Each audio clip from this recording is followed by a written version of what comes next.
Cockroach जनता पार्टीनं आपल्या दुसऱ्या आंदोलनाची घोषणा केलेली आहे. जंतर मंतरवरचं आंदोलन यशस्वी झाल्यानंतर अनेकांना हा प्रश्न पडला होता की कॉकरोच जनता पार्टीचं पुढचं आंदोलन आता नेमकं कसं असणार, कधी असणार, कुठे असणार आणि अवघ्या एका महिन्यातच त्यांना आपल्या दुसऱ्या आंदोलनाची घोषणा करावी लागलेली आहे. आता असं काय झालं की एका महिन्यामध्ये पुन्हा आंदोलन करण्याची वेळ त्यांच्यावरती आलेली आहे? पडद्यामागं नेमक्या काय गोष्टी घडल्या? सरकारनं आत्तापर्यंत काय काय प्रतिसाद दिलेला आहे की ज्याच्यामुळं आंदोलकांना आता आपला विश्वासघात झाल्याचं वाटतंय? या सगळ्याची चर्चा या व्हिडिओमध्ये करणार आहोत. त्यामुळे व्हिडिओ पूर्णपणे पहा आणि आवडल्यास इतरांच्यापर्यंत देखील पोहोचवा. काल ज्यावेळी नॅशनल वर्किंग कमिटीची मीटिंग कॉकरोच जनता पार्टीची दिल्लीत पार पडली, त्याच्यानंतर त्यांनी या आंदोलनाची घोषणा केलेली आहे. तारीख आठवून बघा, 25 जुलैला सरकारच्या वतीनं 2 मंत्री जे पी नड्डा आणि जितेंद्र सिंग हे या कॉकरोच जनता पार्टीच्या 2 प्रवक्त्यांच्या सोबत पत्रकार परिषदा करत होते आणि त्याच्यानंतर आंदोलन मागे घेण्यात आलेलं होतं. त्यावेळी मागण्या काय होत्या? एकतर सरकारनं धर्मेंद्र प्रधान यांचा राजीनामा घ्यावा, सोबतच ज्या नीटच्या परीक्षेच्या घोळामुळं देशभरातल्या जवळपास 21 विद्यार्थ्यांनी आत्महत्या केलेली आहे, त्यांना नुकसान भरपाई म्हणून किंमत दिली जावी, ही मागणी होती. आणि सोबतच विद्यार्थ्यांच्यावरचे या आंदोलनादरम्यान जे गुन्हे दाखल झालेले आहेत ते मागे घेण्यात यावेत. आता यातली एक गोष्ट तर झाली, धर्मेंद्र प्रधान यांचा राजीनामा झाला. पण बाकीच्या 2 गोष्टींच्याबद्दल मोदी सरकारचा प्रतिसाद अजूनही अपेक्षित असा नाही आहे. 1 महिन्यामध्ये त्यांनी ज्या गोष्टी करणं आवश्यक होत्या त्या देखील अजून केलेल्या नाही आहेत आणि जे आंदोलन आम्ही गुड फेथमध्ये, विश्वासाच्या वातावरणामध्ये संपवलेलं होतं, मागे घेतलेलं होतं, तो विश्वास आम्हाला सरकारच्या कृतीमध्ये दिसत नाही आहे. त्यामुळं आम्ही पुन्हा आंदोलन करतोय, असं कॉकरोच जनता पार्टीनं म्हटलेलं आहे. आता हे आंदोलन काय असणार आहे? हे आंदोलन दिल्लीमध्ये असणार आहे. कुठे असणार आहे? यावेळी जंतर मंतर नाही, यावेळी इंडिया गेट असणार आहे. खरं तर इंडिया गेट हे सुद्धा असं ठिकाण आहे की ज्या ठिकाणी एरवी कुठल्याही आंदोलनाला परवानगी दिली जात नाही. सर्वात व्ही-व्ही-आय-पी झोनमधला हा सगळा भाग आहे आणि तिथं आंदोलन करण्याची घोषणा आता कॉकरोच जनता पार्टीने केलेली आहे. त्यामुळं पुन्हा एकदा आंदोलक आणि दिल्ली पोलीस यांच्यातला वाद दिसणार का? सरकार या आंदोलनाच्या आधी पुन्हा काही चर्चा करणार का? हे सगळं आपल्याला बघावं लागणार आहे. आंदोलन कसं असणार आहे? इंडिया गेट ते दिल्ली पोलीस मुख्यालय. दिल्ली पोलीस मुख्यालय आहे ITO परिसरामध्ये. साधारणपणे 1.5 ते 2 किलोमीटरचा परिसर असेल एकूण सगळा.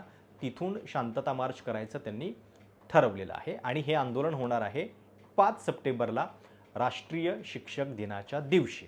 आता पहिलीच गोष्ट ही लक्षात घ्या की एकीकडे राहुल गांधींची छात्रों की गूंज ही देशभरामध्ये चालू आहे. काँग्रेस वर्किंग कमिटीमध्ये अशा पद्धतीचे कार्यक्रम देशाच्या कानाकोपऱ्यात करायचं काँग्रेसनं ठरवलेलं आहे. कालच पुण्यात झालेल्या कार्यक्रमाची जोरदार चर्चा राहुल गांधींच्या होतीये. राहुल गांधी या विद्यार्थ्यांच्यावरती जो अत्याचार झाला, पॅलेट गनच्या बाबतीत पहिली FIR दाखल करून घेण्याचं काम राहुल गांधींनी केलं. त्याच्यासाठी 7.5 तासांचा ठिय्या त्यांनी केला आणि त्याच्यानंतर सरकारला झुकावं लागलं. आता त्याच्यामुळं सगळ्यात महत्त्वाची गोष्ट काय साध्य झाली माहिती आहे?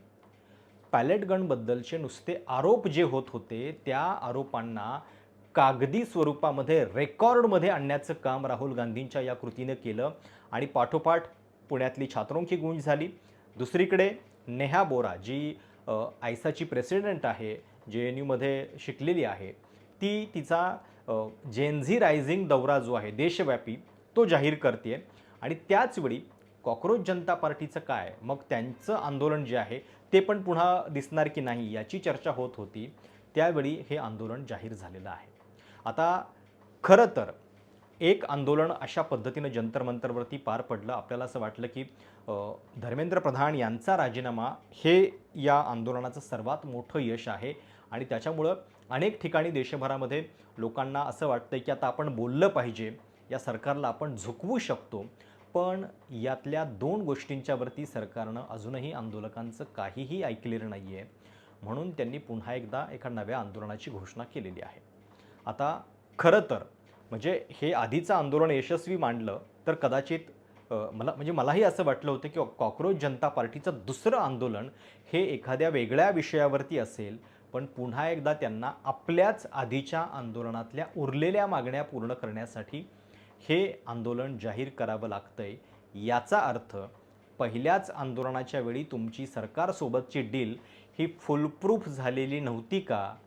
हा सुद्धा सवाल जो आहे तो साहजिकच या घोषणेनंतर अ, उपस्थित होतो. कारण तारीख आठवून बघा, 25 जुलै.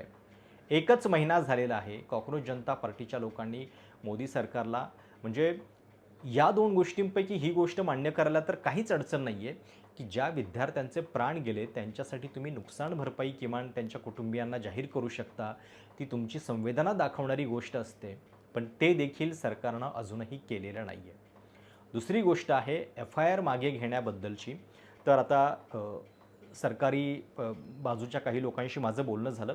त्यांचं म्हणणं असं आहे, की खरं तर कुठल्याही प्रकरणामधली एफ-आय-आर मागं घेणं ही एक कायदेशीररित्या किचकट प्रक्रिया असते आणि लक्षात घ्या, की याच्या संदर्भात म्हणजे ज्या पद्धतीचा हिंसाचार दिल्लीत 20 जुलैला झाला, त्याच्या संदर्भात एक न्यायिक समिती आता गठीत करण्यात आलेली आहे.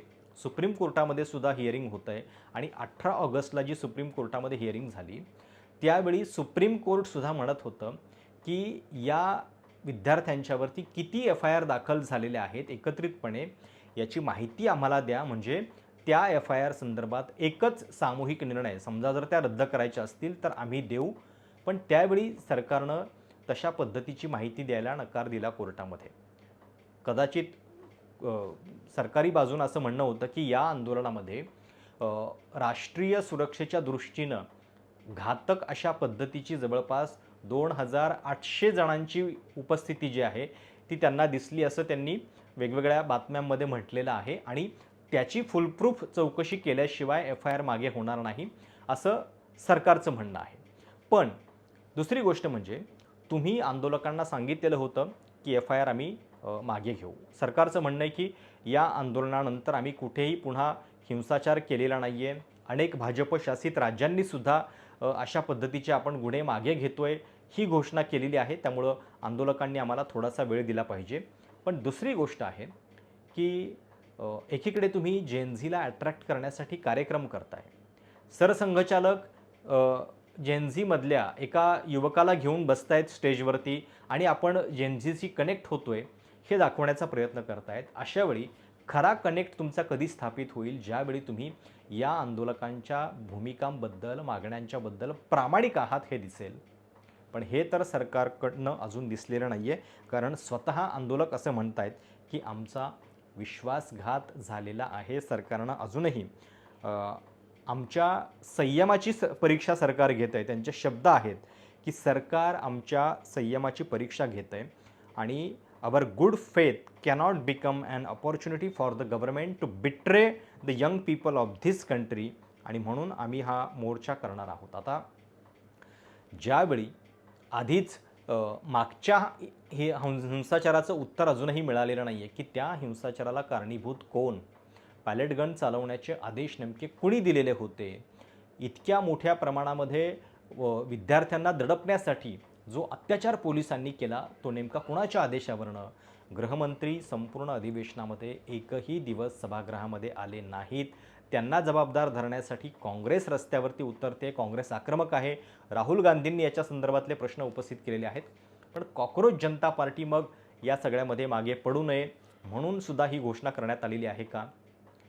दुसरी गोष्ट म्हणजे स्कूल ठीक करो हे अभियान ऑलरेडी कॉकरोच जनता पार्टीनं सुरू केलेलं आहे. त्याच्याबद्दल आपण बघतोय आशुतोष रांका राजस्थानमध्ये जातोय तर त्याच्यावरती एफ-आय-आर दाखल करण्याचा प्रयत्न होतोय.